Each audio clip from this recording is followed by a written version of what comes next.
All right, welcome everyone. In today's installment of Physics Fun with Ethan, we're going to solve a problem with conservation of energy, including non-conservative work. And this kind of thing can be pretty challenging, um, especially because energy itself is already its own topic, but when you put in work, you might have a little bit of trouble. So I have a 4 kilogram box, and it slides 6 meters along a ramp, coming to a stop 3 meters above the ground. So this is a pretty big ramp. A meter is about 3 feet, a little over 3 feet. So this is a very large ramp. And the box is immediately sliding as soon as it reaches the bottom of the ramp. It's sliding at 7 meters per second. I don't care about anything that happened before because that's going to make things complicated. So I want to know, what is the force of friction? And there are a lot of different ways you can set this up. Energy, you can approach very differently. I will do it the way I would set it up.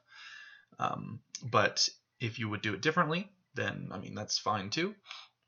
So I'm going to start with all of my initial energies on the left-hand side and all of my final energies on the right-hand side. That's just how it makes sense to me, because I know that the energy has to be conserved, so it has to be equal from beginning to end. If you include the non-conservative work done by friction as part of your system, then this equation makes sense. And you have to if you want to be able to solve for friction anyway, so may as well. So let's start with, at the beginning, what do I have?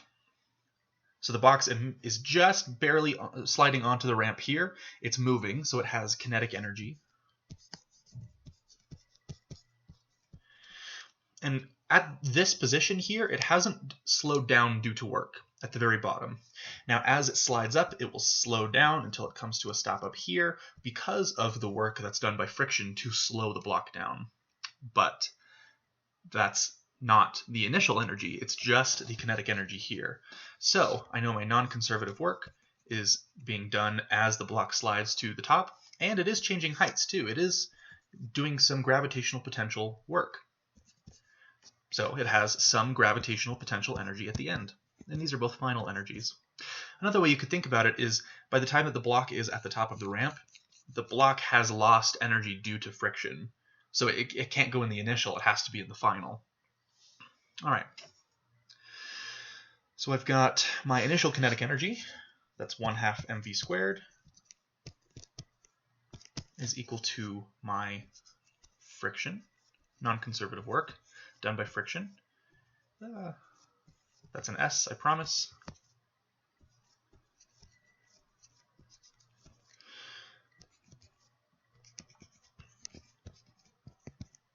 Plus mgh final. Okay.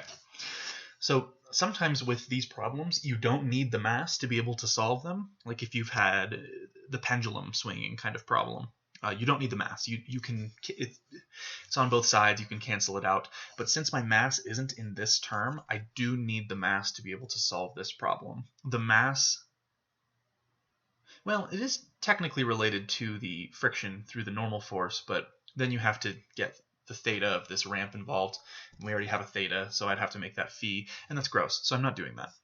I'm not going to be absolutely brutal with you in these videos. That's just annoying. So I've got, on the left-hand side, 1/2 mv initial squared. That's an I promise. The subscript I.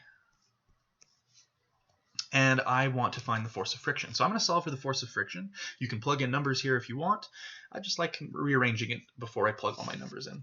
So I'm going to subtract this term over. I end up getting 1/2 mv initial squared minus mgh final, the subscript f, is equal to the force of friction times the displacement times cosine theta.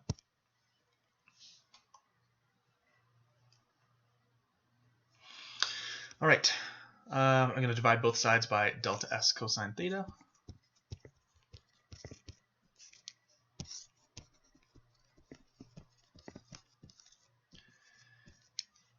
So I end up getting,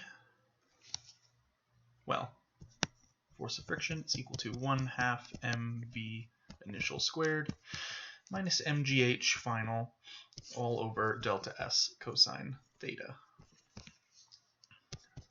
So 1/2 is 1/2. My mass is 4 kilograms.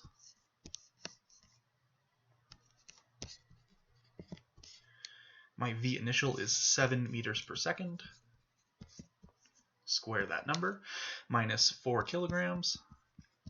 9.8 meters per second squared. And then the height final is 3 meters above the ground.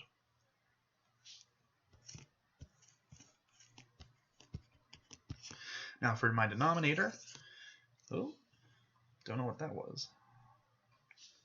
Delta S, it travels 6 meters. The delta S is the displacement that the block undergoes. That's the distance over which the force of friction is being applied. So it has to be the 6 meters there. 6 meters, and then cosine. The angle is the angle between the displacement, which is up the ramp, and the direction that the force is applied, which is down the ramp. So the angle between those two is 180. Cosine 180 is -1. So I end up getting, if you plug all of this into your calculator, you've got -6 on the denominator, because this is basically just -1. You'll have to do everything on top of the denominator together. Once you've got that answer, divide by -6, and you should get an answer of 3.27 newtons. So that's not really a very high force. And if you think about the problem, the block is moving at 7 meters per second. That's a decent speed, I guess. I guess it's pretty fast. I think the human run speed's about that. And so it's sliding a whole 6 meters. That's about 18 feet up a ramp. That's basically 9 feet tall, approximately. So it is sliding a pretty far distance. So the friction force, for a pretty modest initial speed, the friction force would have to be kind of small. So if your question is this answer reasonable, there's the justification for that there. So my friction force for this ramp is 3.27 newtons.